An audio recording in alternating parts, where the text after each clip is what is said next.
তো আলুটা আমি এখানে হাফ চামচ হলুদের গুঁড়ো আর এক চামচ একটু পরিমাণ জর্দা রং আর লবণ দিয়ে এটাকে মেখে রেখেছিলাম। এখানে একটু মুরগির মশলাও দিয়েছিলাম।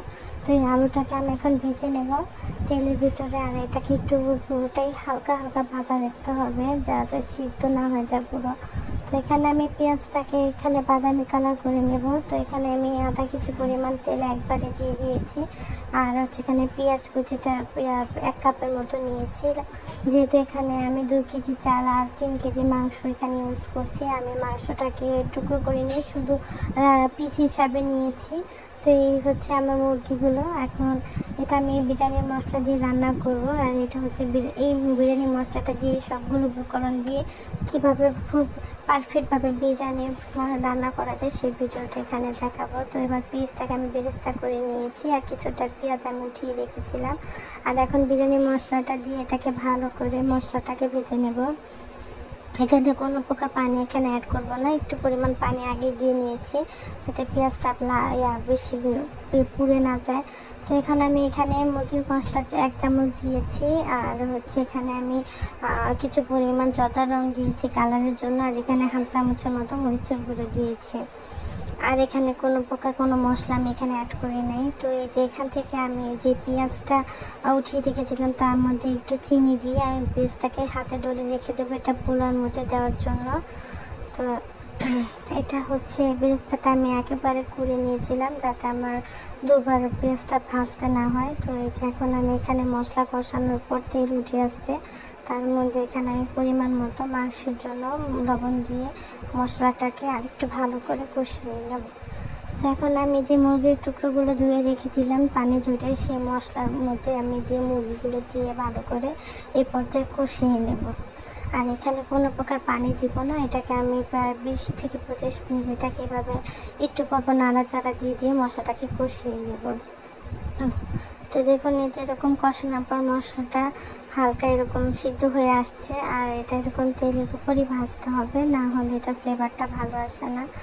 তো দেখুন এভাবে আমি নাড়াচাড়া দিয়ে রেখেছি। আর এখানে আমি হাফ চামচের মতো ঘি দিয়েছিলাম ফ্লেভার আসার জন্য। আর এখানে ঘির পরিমাণটা আপনারা যত বেশি দিবেন তত মজা হয় খেতে। তো এখানে আমার মাংসটা হয়ে গেছে। এখন আমি পোলাওয়ের জন্য এখানে পানি দিয়েছি 3 কেজির জন্য, এই যে 2 কেজি চালের জন্য 3 কেজি পোলাওয়ের পানি দিয়েছি এখানে আমি। আর এখানে আমি যে মশলার তেলটা ছিল সেই তেলটাকে এখানে ব্যবহার করেছি। আমি আগেই বলেছিলাম তেলটা আমি যা দেবো মুরগির দিয়ে দেবো। তো এখানে আমি কয়েকটা কাঁচামরিচ দিয়েছি ঝাল যতটুকু খাবো। আর এখানে আমি 4টা গরুর ডানো দুধ দিয়েছিলাম মুরগির মাংসের মধ্যে, ওখানে 2টো দিয়েছিলাম। তো এখানে আমি মোট 6টা প্যাকেটের দুধ দিয়েছি। এখন এটাকে ভালো করে আমি ফুটানো আগ পর্যন্ত পানিটাকে ভালো করে কষিয়ে নেব, মশলার পানিটাকে। তো এভাবে করে এক একটা মশলা দিয়ে আমি পানিটাকে ভালো করে ফুটিয়ে নেব। তারপর এখানে পোলাও চালটা দিয়ে দেব। পোলাও চালটা আমি ধুয়ে পানি ঝরিয়ে রেখেছিলাম। তো এখন এখানে আমি কেওড়া জল দিচ্ছি। কেওড়া জলের পরিমাণটা আপনার চালের পরিমাণ মতো দিবেন। আর পরে এখানে আমি কিছুটা পরিমাণ লবণ দিয়েছি পোলাওয়ের জন্য।